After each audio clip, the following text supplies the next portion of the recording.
So, today we will be going through something unique.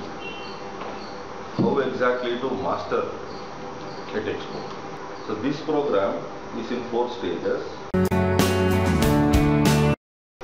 The first one is joyful reading. All of us read, but none of us know how to read, which is why the greatest problem of reading, we don't retain whatever we read. I'll come to that later on. Then we have joyful processing, how to actually process this information, what we take in, so that it gets retained within us, which leads to remembering, that we are able to retain it for not 1 day or 2 days or not till examination, but for life. Anytime we are asked, we should say, I know this very well, I remember. Then to bring it out, writing as such. So writing is the word that is being used. Writing in the sense to take it out whenever it is necessary. You can either tell it orally or you can write it in an examination or you can use it in your work. Whatever you do, you will be taking it out. So how to take it out? So these are the 4 stages in which it will come.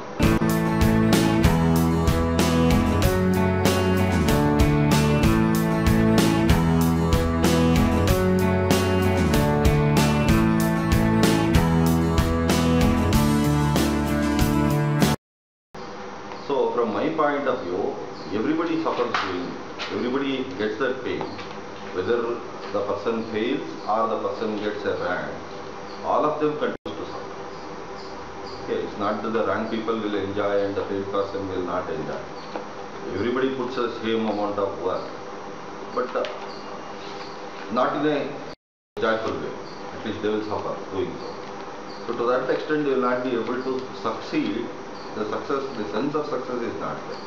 The sense of failure is always there. Even if they get 95%, they still feel that they should have got more in one subject or they should have got something more. For instance, recently, a girl with 94% committed suicide because she didn't get full marks in all the subjects. Okay.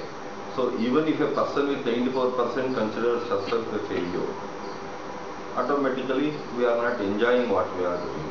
Now let me give you a very crude example. It's not a fantastic example, but a crude example, but a simple example to understand the whole process of taking in the information. So let us say there is a power supply which comes on to the switch. The switch regulates the power, whether it wants it or not. So you can either switch off the switch or switch on the switch, which goes through the wire and finally it lights the bulb. So this is a simple process all of us can understand. Now let us take the same example to that of a student. Now what happens is, there is so much of supply of information to the student. It's like instead of 220 volts, you are getting something like 900 volts or 2000 volts or 5000 volts. You get a lot of information from your teachers, from the textbooks, from the internet, from all sorts of sources. Too much of supply of information is there. What to take, what not to take, we are not very sure. So what we would do is to switch off. Because if you switch it on, the power supply is so great that it will spoil the switch, damage the wire, damage the bulb also. So because you don't want any of these to damage, all these are within our brain only.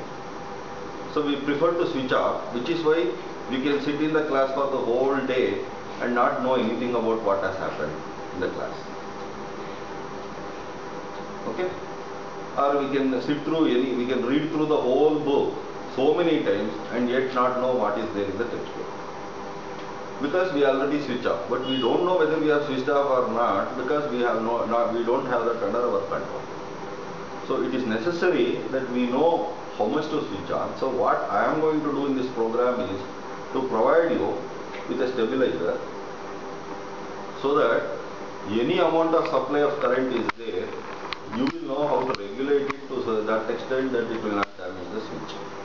So you can stabilize the current. Just you have a stabilizer, voltage stabilizer, so that you can regulate the amount of information that is coming into the switch so that it takes into the wire. Now, we don't have a single connection, single wire in the whole house.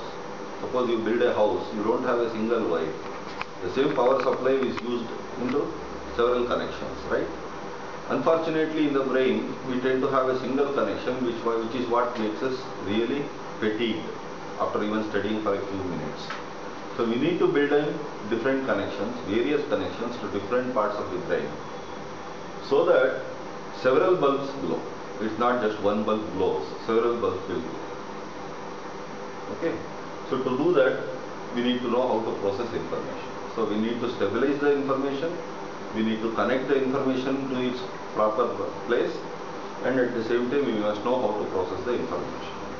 Okay. So if you take each stage as such, there is a supplier, the switch is the regulator, the wire is the connector, and the bulb is the receiver. Okay. So all the process need to be tuned in order to make our job much more easy for ourselves, right? Yeah. Now, there is one other thing which we rarely understand, but everybody takes it for granted. But technically, this is the problem. Just like breathing is an automatic process, or a heartbeat is an automatic process. Do we tell the heart to say beat whenever we want? So suppose I have to say beat, beat, beat, beat every time and it doesn't beat.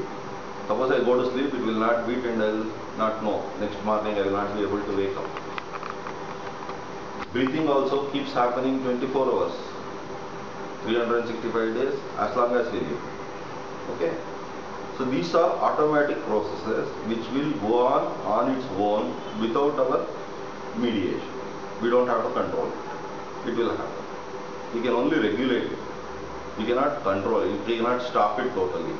Because stopping itself is dangerous for us. Same way, learning is also automatic. Seeing is also automatic. Hearing is also automatic. Memory is also automatic. Concentration is also automatic, which people rarely understand. Because many people tell you to remember, many people tell you to concentrate, as if it is under your control.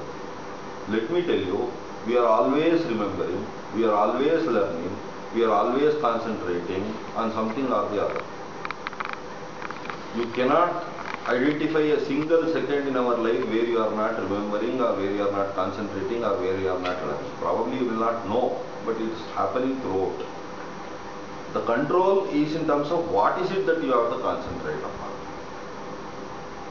So let us take the case of a cycle. Suppose you are riding a cycle. Okay. Somebody calls your name. Will you leave the cycle and then turn to his side? No. No sir, we stop it and We will stop it and then turn on. Why? Because if we just turn as it is, we may hit somebody or we may fall down. But here, when we are studying, any small sound can drag our attention totally. We don't have that control. Not that we are incapable. We are capable of riding a bicycle, we are capable of riding a two-wheeler, we are capable of driving a car. So suppose the bus driver is driving, suddenly somebody calls his name, will he leave the bus and then go to him? No. He will definitely slow it down, definitely stop, and then only he will see. First he will take control of his vehicle, then only he will see elsewhere. But this kind of thing we will not do when we are studying. Automatically we will divert our attention. So from my point of view, it is not distraction of attention, it is actually attraction of attention, because something is more attractive to you than what you are doing. So because that is more attractive to you, automatically you are drawn towards it and not this. In case this is more attractive to you, just like driving a car, automatically this will become most important for you. So this is what we need to realize. So when we regulate our attention, we can only focus on, see, when you are riding, for instance, let us say you are driving a car. Will you look at the clutch and the accelerator? Are you looking inside the car? Are you looking where the wheel is going? No. We always look ahead. So suppose there is a hump there, I will take measures now only to avoid, to slow down so that I will go over the hump. Right? This is not what we do when we are studying. We will not take measures.